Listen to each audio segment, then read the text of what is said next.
নমস্কার বন্ধুরা, অমৃতার লাইফস্টাইলের আরও একটা নতুন ভিডিওতে তোমাদের সকলকে ওয়েলকাম। আজকের ভিডিওতে তোমাদের সাথে শেয়ার করব আমাদের আগ্রা ভ্রমণের খুঁটিনাটি গল্প। সো ভিডিওটা কিন্তু কেউ স্কিপ করো না, ভিডিওটা প্লিজ কন্টিনিউ তোমরা সকলে দেখতে থাকো।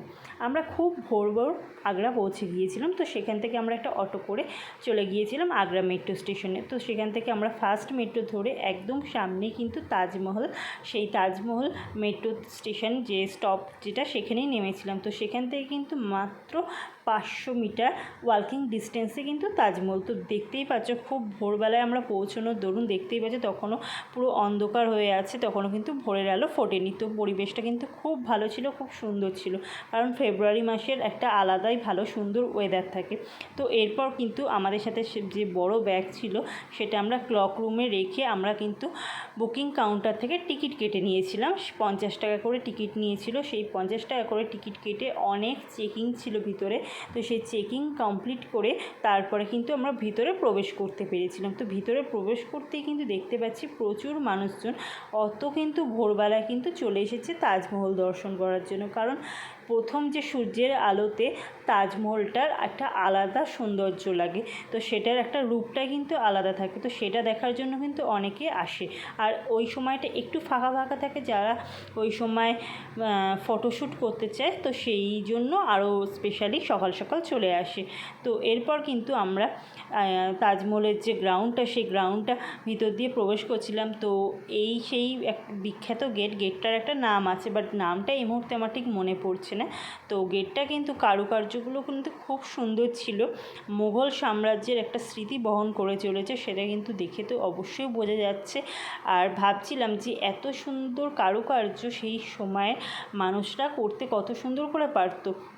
তো এই জায়গাটায় কিন্তু বেশ কিছু ছবি এবং বেশ কিছু ভিডিও আমরা ক্যাপচার করেছিলাম। তো তার জন্য এখানটাতে কিন্তু বেশ কিছুক্ষণ টাইম লেগে গিয়েছিল। তো এরপর জায়গাটা কিন্তু বেশ ভালো করে কিন্তু দেখছিলাম আর তোমাদের সাথেও একটুখানি শেয়ার করে দিলাম।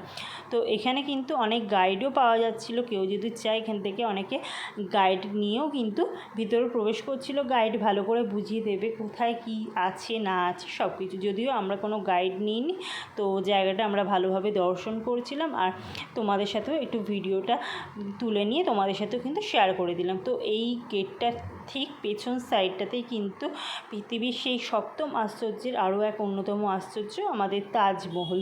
সেটা কিন্তু দেখতে সত্যিই খুব সুন্দর লাগছিল। আমি কিন্তু এতদিন হিস্ট্রি বুকসে পড়ে এসেছি বা কোনো ভিডিওর মাধ্যমে দেখতে পেয়েছি, সেটা কিন্তু একদম নিজের চোখের সামনে দেখব সেটা কিন্তু জাস্ট কল্পনা করে ভাবতেই পারিনি।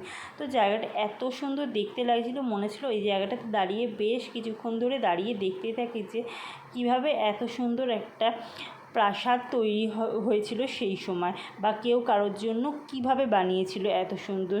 মন থেকে কতটা ভালোবাসা থাকলে তবে কিন্তু তার জন্য এই জিনিসটা বানানো যায়। যাক, এখানে আমরা অনেকক্ষণ দাঁড়িয়ে ছবি তুলছিলাম, ভিডিও করছিলাম আর আশপাশটা ঘুরছিলাম। তো এখানে কিন্তু দেখছিলাম প্রচুর ফরেনাররাও আসে। তো ফরেনাররা যত ছিল, সাথে কিন্তু আমাদের ইন্ডিয়ান অনেক মানুষজনও ছিল। তো এরপর আমরা ভিতরে প্রবেশ করব, যে তাজমহলের যে মেন মিউজিয়ামটা সেই ভিতরটায় প্রবেশ করব।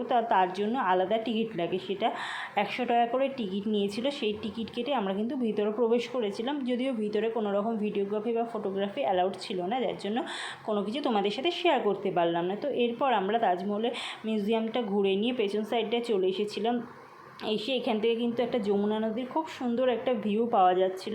আর তাজমহলের যে পাশে যে যমুনা নদী, তার ঠিক অপোজিট সাইডেই কিন্তু একটা এখানে যে মেহতা বাগ বলে যে গার্ডেনটা আছে, সেটা কিন্তু এখানে ছিল। তো দেখো আমার পেছন দিকে দেখতেই পাচ্ছ সূর্যের যে প্রথম কিরণটা বা যে ছটাটা পড়ছে তাজমহলের উপর, তাজমহলের কালারটা কত সুন্দর লাগছে, মনে হচ্ছে একটা লাল লাল একটা ভাব লাগছে। তো খুব সুন্দর লাগছিলো। এই জায়গায় অনেক ভিডিও করেছিলাম এবং অনেক ছবি তুলে নিয়েছিলাম। তো এরপরে আমরা তাজমহল দর্শন করে কিন্তু বাইরে বেরিয়ে এসেছিলাম। তো এই তাজমহল দর্শন করে বাইরে বেরোনোর সময় চোখে পড়লো পাশেই ছিল একটা সিদ্ধেশ্বর শিব মন্দিরে যাওয়ার রাস্তা। বেশ কিছুটা রাস্তা হেঁটে আসার পর কিন্তু এই মন্দিরটা পাওয়া যায়। তো এই জায়গাটা কিন্তু একদম টুরিস্ট কেউ ছিল না, জায়গাটা একদম ফাঁকা ছিল, কিন্তু খুব সুন্দর লাগছিল। প্রচুর পাখি ছিল, সাথে ছিল অনেক বাদর বা এখানে ছিল অনেক কাঠবিড়ালি। তো পাখিদের একটা আওয়াজ হচ্ছিল ওই সকালবেলায়, আর কোনো মানুষজন ছিল না, একটা আলাদা কিন্তু ফিল লাগছিল, খুব সুন্দর লাগছিল। আর এটা কিন্তু পুরো পেছন সাইডটা তাজমহলের। তো এখানে দেখছিলাম কত উঁচু পাঁচিলটা।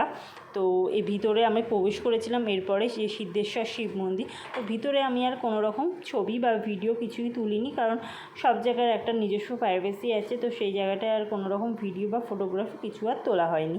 তো আমরা ওখানে ভালোভাবে মহাদেবের দর্শন করে নিয়েছিলাম। তো মহাদেবের দর্শন করে ওখানে পেছনটার সাইডেই যে যমুনা নদীর পাড়ে বেশ কিছুক্ষণ বসেছিলাম, খুব ভালো লাগছিলো, একটা আলাদা পরিবেশ ছিল।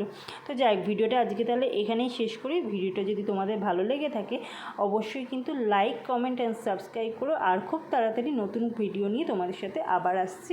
সো চলো, আজকের মতন টাটা।